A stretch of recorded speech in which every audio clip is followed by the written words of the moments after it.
Continuing the museum. Bomb Sweeper. This is new. This is new, and this game has a story. Oh. It has a story and characters. Oh. So, there may be several bombs in the labyrinth, but you only have to stop one. It's simple once you know the directions. You can push the walls. Sorry? So, in Bomb Sweeper, Dynamite Jack has planted bombs under the city. John Solver must enter the underground sewer labyrinth to defuse the bombs before it's too late. What? That's the story listed in the manual. Dynamite Jack is bombing the city, and Detective John Solver needs to stop it. This is a puzzle game where you can push the walls. You can push any wall as long as there isn't another wall immediately past it. Which means you need to figure out the path of how to get the walls pushed. And not block yourself off, because you can easily do that and make it impossible to progress. And then it explodes, and there's this lengthy death animation. And then a new John Solver goes in. I looked a bit into this afterwards, because I was just like playing these once to see them, and this one is very difficult to just jump in and play, because it's a puzzle game. Right. You need to solve the puzzle, and I didn't realize you could just push any wall, and it's about figuring out the proper path. But apparently it is the same sequence of mazes each time. So like the idea is like you play it and you learn the mazes, and you memorize the right way to do, and then you can do them quickly.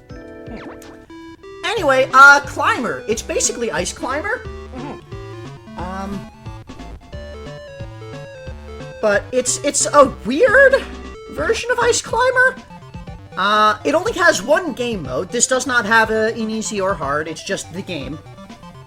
And, this also has a story. Okay. It is not the same story as Ice Climber, though. So, here, Climber, a boy with wisdom and courage, one day set out on a training trip to the Block Mountain where the Blockmen live to become warrior. On his way, he meets Lord Magi, who grants him a boots which will enable him to jump very high, an armor to break the ceiling, and a headband which will help him find a sword that can slash a dragon with one stroke. How many of the obstacles is the Climber going to be able to overcome with the help of the mysterious bird Hentori and continue his quest? That is directly out of the manual for this game, the original Game & Watch manual.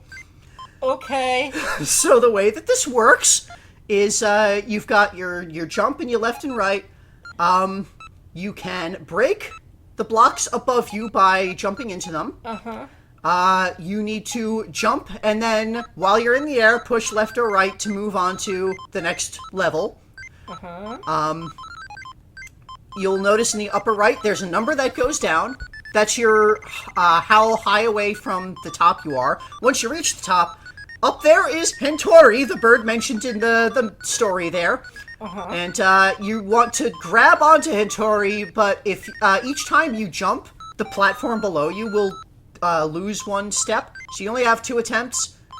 It's only a bonus there. So, like, if you fall there, it's not a problem. If you fall anywhere here, that's a miss. And you fall several stories down and lose some progress on getting up the mountain. Also, there's wraparound. I didn't know that. I didn't know that at the start. But yeah, there's these birds that fly by, these evil, like, drake bird things. And then there's the blockmen, who will create blocks as they pass by. Right. Like, as soon as they step onto an empty area, they'll create a block there. Right. And that's the game. What is this about a sword that can kill a dragon? Apparently, there is a dragon. This is something that I did not get to Like, I only played through once until I game overed and then I stopped. But I looked into it later, and there's apparently a dragon, like a boss, that you fight. Okay. So, I'm not really sure about how that works. Like, after you do a certain number of mountains, you get to the top of a certain number of levels, you'll fight the dragon, I guess. Okay. That's Climber! There were some really weird Game & Watch games. Like Safe Buster. Safe Buster! So Safe Buster doesn't have a particularly interesting story, but it does have the... Watch the what happens when you dump all of them on the left. Yeah, that's, a... Cryptic message there, yeah. So it doesn't have a story, but it does name the villain Wily Bomber. Wily Bomber. Your character doesn't have a name, he's just generic policeman. Cops don't deserve names. That's fine. So yeah, you've got this little tube thing that you catch the bombs in, and then you need to dump them out on one of the sides. So it is a lot like Oil Panic. Yeah. Where you need to catch things, except here you dump them out one at a time.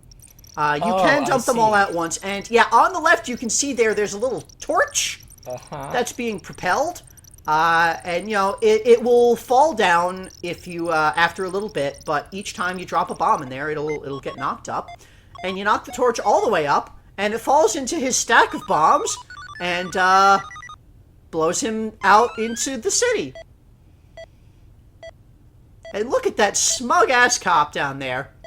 I murdered a man today. Fortunately, he has friends, I guess. Take up the Wily Bomber name? Yeah. Once a bomb has crossed that line of blocks, you cannot catch it anymore.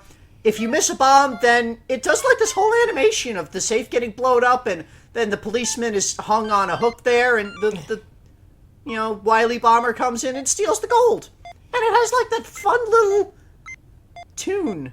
Like this jaunty tune. You can only hold 3 bombs. If you try to catch a bomb when you're already full, then, you know, it's a miss. You can dump bombs on the right. There's not, like, a special thing for that. So, dumping them on the left is objectively better than dumping them on the right. Just, you have the option to do it on the right as well if you need to. If you need to go fast. But eventually, you screw up enough and the bank is completely robbed out and goes out of business. Good. That's Safe Buster.